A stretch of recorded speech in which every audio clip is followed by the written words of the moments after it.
Peut-être au lieu d'embrasser telle ou telle cause, essayons de voir l'évolution du sionisme en diaspora, en monde juif, et aussi voir comment le sionisme a été accueilli en diaspora, mais aussi bien par les populations non juives que par les populations juives. C'est une manière un peu pédagogique, certes, mais quand même, peut-être qu'il y a quelques questions à comprendre. Peut-être vous le savez, en tout cas, le projet sioniste en Occident n'a pas pris. Même si les fondateurs étaient issus d'Europe, surtout d'Allemagne, je parle des premiers sionistes, puisque le mouvement sioniste a été fondé en Europe. On oublie le côté religieux du sionisme, puisque les gagnants étant les sionistes de gauche, on a effacé un peu cette partie. On peut dire qu'avant Herzl, il y a des projets sionistes dans l'est de l'Europe jusqu'au Balkan où des hommes très religieux, profondément croyants, sortent de leur rêve messianique, parce qu'il y a eu toujours ce rêve messianique, voilà, on va aller se faire enterrer en terre d'Israël, il faut qu'on monte en terre d'Israël pour hâter la rédemption. Alors les premiers projets naissent donc à l'est de l'Europe et dans les Balkans, chez des religieux qui pour une fois ils disent non, ce n'est pas seulement pour la rédemption qu'il faut aller en Palestine, mais si les hommes et les femmes ne donnent pas un coup de pouce pour que la rédemption arrive plus vite, on ne pourra rien faire. Alors, ils font des projets, et certains de ces projets, chez ces religieux, étaient des projets qui s'approchent beaucoup du fameux livre de Herzl, Altneuland, Ancienne Nouvelle Terre, qui est aussi un rêve, un peu une utopie. Herzl était utopiste aussi. Dans ce livre, il rêve comme ça de la création d'un lieu égalitaire. Tout le monde aurait un lopin de terre. Tout le monde aurait une maison, et les bénéfices seraient partagés par tout le monde. Enfin, un rêve d'un État. Il ne parle pas tellement d'État, mais il parle d'un lieu qui serait différent de l'Europe. Mais ce genre de projet était déjà en gestation à l'est de l'Europe. Mais ce n'étaient pas des projets politiques. Le vrai projet politique herzlien est quand même un projet d'un État, d'un vrai État. Alors, ce sionisme politique est complexe, avec plein de mouvements à l'intérieur, qui tous n'ont pas gagné. Mais lorsque ce sionisme qui naît en Europe, ce sionisme politique, commence à se répandre un peu partout en Europe, il y a peu d'adhésion. Il y a peu d'adhésion. Si on prend la France, on voit qu'au XIXe siècle, les Israélites, ce qu'on appelait les Israélites, c'était ceux qui se faisaient appeler, ceux qui se disaient Israélites juifs de confession mosaïque.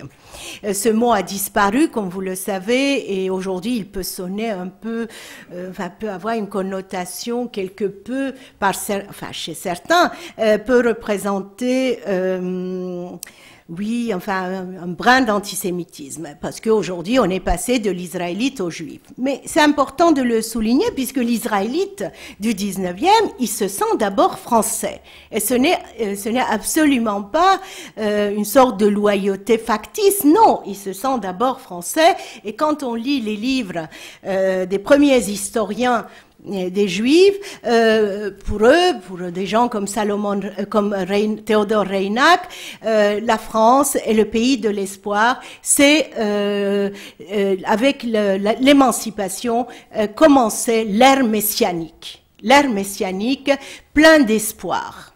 Tandis que les mêmes historiens qui écrivent un peu ailleurs, en Allemagne, comme Henrik Gretz et d'autres, parle de la souffrance des Juifs qui ferait d'eux un peuple, tandis que les livres français sont remplis de cet espoir. Et d'ailleurs, même plus tard, comme vous le savez, dans les années 30, on dira « heureux comme Dieu en France ».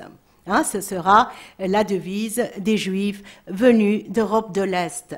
Moi, je vous parle du 19e siècle. Quand on regarde un petit peu les premières fédérations sionistes qui sont fondées, on voit à peine 600, 700 adhérents, ce qui est minime. Les Juifs de France vont connaître le sionisme en clandestinité. Ils vont connaître le sionisme pendant la guerre, lorsque des mouvements sionistes organisent la résistance. Et jusque-là, les Juifs vont se méfier du sionisme de peur d'être taxés de double allégeance. La double allégeance a été une crainte constante chez les Juifs de France qui avaient été émancipés entre 1790 et 1791 et pour qui l'intégration avait été un long parcours, mais un parcours considéré comme réussi. Je ne sais pas s'ils n'avaient pas fantasmé aussi sur ce parcours réussi, puisqu'il ne s'agissait pas seulement d'un parcours réussi, puisqu'il y a eu l'affaire Dreyfus qui avait été une rupture de contrat avec l'État. Alors, pendant la résistance, cette connaissance du sionisme fait que les Juifs adhèrent davantage à ces mouvements. Mais on voit la charte, par exemple, du CRIF, du Conseil représentatif des institutions juives de France.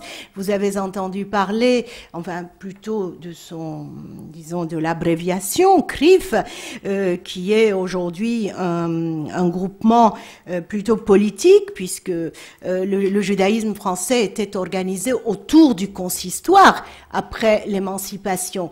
Hein, dans les années en 1808, Napoléon va créer les premiers consistoires pour réorganiser le judaïsme comme il l'avait fait pour le protestantisme. C'était une réorganisation du judaïsme qui était sortie de la terreur assez bouleversée. Et les Juifs avaient accueilli la naissance du premier consistoire à Paris en 1808 comme un acquis. Et le consistoire va jouer un rôle très important d'intégration. Et c'est pour cela probablement que ceux qui ont rêvé de la réorganisation de l'islam en créant le Conseil du culte musulman se sont inspirés du consistoire. Parce que le consistoire a ouvert des écoles, a obligé les Juifs à parler le français, et c'est vrai que les consistoires ont obtenu l'intégration des Juifs qui a duré plus de 50 ans. Mais on voit à la sortie de la guerre, les institutions religieuses du judaïsme n'ont plus la même importance. Bien sûr, le consistoire, après la séparation de l'Église et de l'État, en 1905, était devenu une association. Une association, on continue à l'appeler le consistoire, mais le consistoire, c'est une association. Ce n'est plus le consistoire tel que l'avait conçu Napoléon. Et on voit que rapidement après la guerre, c'est le CRIF qui était une organisation politique du judaïsme. Les Juifs au XIXe siècle n'auraient jamais pensé qu'ils auraient pu être organisés politiquement, de peur d'être de nouveau taxés pas d'allégeance, mais d'avoir des aspirations qui dépassaient leur statut, qui était seulement religieux. Les Juifs en France, au XIXe siècle, ne se disent pas un peuple.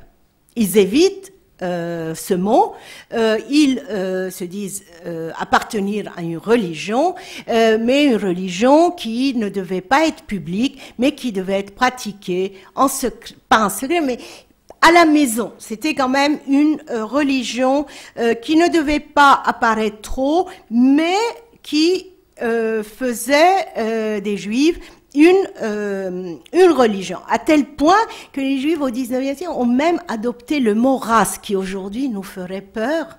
Ils avaient adopté ce mot race pour ne pas être appelés peuple. Alors, bien sûr, il ne donnait pas le même sens à race, enfin ce sens biologisant, etc. Mais il préférait être appelé race que religion.